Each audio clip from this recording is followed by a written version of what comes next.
Good morning children. Hindi की कक्षा में आपका स्वागत है।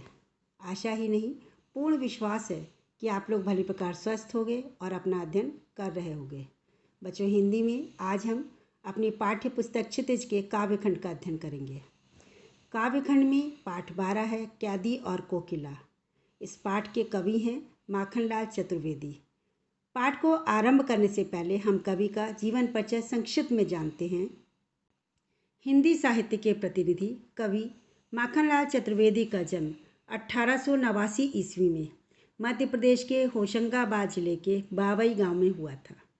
उन्होंने आजीविका के लिए 16 वर्ष की आयु में ही अध्यापन कार्य प्रारंभ कर दिया था। उसके बाद वो पत्रिकाओं के संपादन कार्य में जुट गए। उन्होंने एक भारतीय आत्मा उपनाम से राष्ट्रीय भावनाओं से युक्त कविताएं भी लिखी। स्वाधीनता आंदोलन में भाग देने के दौरान उन्हें कई बार जेल भी जाना पड़ा था। माखनलाल चतुर्वेदी की प्रमुख रचनाएं हैं हिम किरीटनी, साहित्य देवता, हिम तरंगिणी, वेणु लो गूंजे धरा आदि। उनकी रचनाओं में राष्ट्रीय चेतना का स्वर, बलिदान, संघर्ष आदि भावनाएं दिखाई देती हैं। उन्होंने अपनी रचनाएं खड़ी बोली में लिखी। वो अपनी रचनाओं में भाव को अधिक महत्व देते थे। उनकी रचनाओं में तत्सम, तद्भव, अरबी, फारसी के शब्द मिलते हैं तथा उन्होंने अपनी रचनाएं मुक्तक काव्य में की। माखनलाल चतुर्वेदी जी का निधन वर्ष 1968 ईस्वी में हुआ था। बच्चों, इस पाठ कैदी और कोकिला कविता में ब्रिटिश शासन की बर्बरता एवं देशभक्तों पर उनके द्वारा किए गए अत्याचार को देखने समझने के लिए दर्पण के समान है। इस कविता को पढ़ते हुए ये स्पष्ट अनुभव किया जा सकता है कि देश की आज़ादी में अपना सर्वस्व न्यौछावर करने वाले अमर सेनानियों ने कितने शारीरिक एवं मानसिक कष्ट सहकर हमें स्वतंत्रता का अमूल्य उपहार दिया। ये कविता भारतीय स्वतंत्रता सेनानियों के साथ जेल में किए गए दुर्व्यवहार एवं यातनाओं का मार्मिक साक्ष्य प्रस्तुत करती है। कवि जेल में एकाकी और उदास है। कोकिल से यानी कोयल से अपने मन का दुख, असंतोष और ब्रिटिश शासन के प्रति अपने आक्रोश को व्यक्त करते हुए कहता है कि यह समय मधुर गीत गाने का नहीं बल्कि मुक्ति का गीत सुनाने का है। कवि को लगता है कि कोयल भी पूरे देश को एक कारागार के रूप में देखने लगी है, इसलिए आधी रात में चीख उठी है। क्या गाती हो, क्यों रह जाती हो, कोकिल बोलो तो। क्या लाती हो, संदेशा किसका है, कोकिल बोलो तो। ऊंची काली दीवारों के घेरे में, डाकू चोरों बटमारों के डेरे में।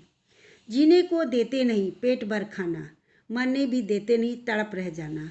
जीवन पर अब दिन रात कड़ा पहरा है, शासन है या तम का प्रभाव गहरा है। हिमकर निराश कर चला रात भी काली, इस समय कालिमा मई जगी क्यों आली। पाठ का भावार्थ पढ़ने से पहले हम इसके शब्दार्थ देखते हैं। सबसे पहले कोकिला कहते हैं कोयल को। बटमार का अर्थ होता है बच्चों रास्ते में यात्रियों को लूटने वाले ठग, डाकू या लुटेरों को कहते हैं। डेरे में मतलब आवास में। तम का अर्थ होता है अंधकार। हिमकर कहते हैं चंद्रमा को। कालिमा मई यानी काली। और आली कहते हैं सखी को। पाठ का भावार्थ देखिए। क्या गाती हो, क्यों रह जाती हो। कभी आधी रात को गाती कोयल की आवाज़ से चौंक कर उससे बेचैनी से पूछता है कि हे कोयल, तुम इस प्रकार रह कर या इस प्रकार रुक रुक कर क्यों गाती हो। कोकिल बोलो तो, हे कोयल कुछ तो बोलो कि तुम इस प्रकार रह कर आधी रात को क्यों गा रही हो। क्या तुम्हारे इस गीत में किसी तरह का गुप्त संदेश या कोई प्रेरणा छुपी है। कवि कहता है ना, क्या लाती हो, संदेशा किसका है, कोकिल बोलो तो वो क्या कहता है कि हे कोयल तुम इस प्रकार रह कर क्यों गाती हो। क्या रे तुम्हारे गीत में किसी का कोई गुप्त संदेश या कोई प्रेरणा छुपी है। यदि ऐसा कोई संदेश है तो भी ये संदेश किसका है, तुम मुझे स्पष्ट रूप से बताओ, कोयल बोलो तो। ऊंची काली दीवारों के घेरे में, डाकू चोरों बटमारों के डेरे में। जीने को देते नहीं पेट भर खाना, मरने भी देते नहीं तड़प कर रह जाना। अब कभी कहता है कि हे कोयल, मैं जिस स्थान पर कैद हूँ वो कैसा है। वो स्थान मनुष्य के जीने लायक नहीं है। यहाँ की दीवारें का भयानक काली और ऊंची हैं। ऊंची काली दीवारों के घेरे में यानी कभी उस जगह का वर्णन कर रहा है कि जिस जगह जेल में वो बंद है, वो कहता है कि वो मनुष्य के रहने लायक नहीं है। वो कैसी हैं दीवारें, ऊंची भी हैं और काली हैं। डाकू चोरों बटमारों के डेरे में, क्योंकि जेल में कौन रहता है, चोर लुटेरे डाकू वगैरह रहते हैं। तो वही कवि बता रहा है कि वो ऐसी जगह है जहाँ पे डाकू, चोर और बटमार रहते हैं। तो कवि क्या कहता है कि हे कोयल, मैं जिस स्थान पर कैद हूँ वो स्थान मनुष्य के जीने लायक नहीं है। यहाँ की दीवारें भयानक, काली और ऊंची हैं। यहाँ चोरों, डाकुओं और राहजनी करने वालों का निवास है। डेरा माने रहने की जगह। तो यहाँ पे किसका निवास है? चोरों, डाकुओं और राहजनी करने वालों का निवास है। जीने को देते नहीं पेट भर खाना, मरने भी देते नहीं तड़प रह जाना। जीवन पर अब दिन रात कड़ा पहरा है, शासन है या तम का प्रभाव गहरा है। अब कवि क्या कहता है? स्थिति तो ये है, वो जेल के हालत के बारे में बताते हुए कहता है कि स्थिति तो ये है कि जीने के लिए भरपेट खाना भी नहीं देते। मतलब जीने भर के लिए भी भोजन नहीं मिलता, भरपेट तो बहुत दूर की बात है। और पर्याप्त भोजन के अभाव में मन और शरीर तड़प कर रह जाता है। कहने के ये लाइन ये है ना, जीने को देते नहीं पेट भर खाना।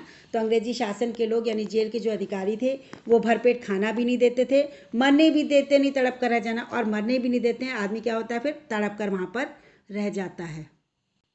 अर्थात अंग्रेज सिपाही ना तो जीव पेट भर के खाना देते हैं और ना ही मरने देते हैं, वो ठीक तरह से जीने भी नहीं देते हैं। अब कवि कहता है कि शासन है या तम का प्रभाव गहरा है। वो कहते हैं कि हमारे ओर चारों ओर कड़ा पहरा है, हमारी निगरानी के लिए सिपाहियों को बैठा रखा है। कवि प्रश्न करता है कि यह अंग्रेजों का अंधकारमय यानी काला शासन है या वास्तव में गहरी काली अंधियारी रात है। रात इस समय तक काली है कि प्रकाश या आशा रूपी चंद्रमा भी उसके आगे हार जाता है। तो कवि कहता है कि शासन है या तम का प्रभाव गहरा है। यह अंग्रेजों का ऐसा शासन ही ऐसा है या अंधेरे का गहरा प्रभाव है। हिमकर निराश कर चला, चंद्रमा भी इस समय निराश कर रहा है। वरना क्या होता है, चंद्रमा की रोशनी से थोड़ा बहुत उजाला होता है। तो कवि कहता है चंद्रमा भी इस समय निराश कर रहा है। रात भी काली, इसलिए रात कैसी लग रही? बहुत काली लग रही है। इस समय कालिमा मई जगी क्यों आली, और कोयल कैसी होती है? काली होती है। तो कवि इसीलिए कहता है कि हे सखी, आली कहते हैं सखी को, कि हे सखी, इस भयानक अंधेरी काली रात में तुम क्यों जाग रही हो? क्या तुम मुझसे कुछ कहना चाहती हो, या तुमको भी अंग्रेजी शासन का प्रभाव या अंग्रेजी अत्याचार का प्रभाव कुछ परेशान कर रहा है? तो वो क्या कहता है? हे सखी, इस भयानक अंधेरी रात में तुम क्यों जाग रही हो? क्या तुम मुझसे कुछ कहना चाहती हो? बच्चों, आज का ये पाठ हम यहीं समाप्त करते हैं। इसके आगे का अंक हम अगले पीरियड में पढ़ेंगे। धन्यवाद।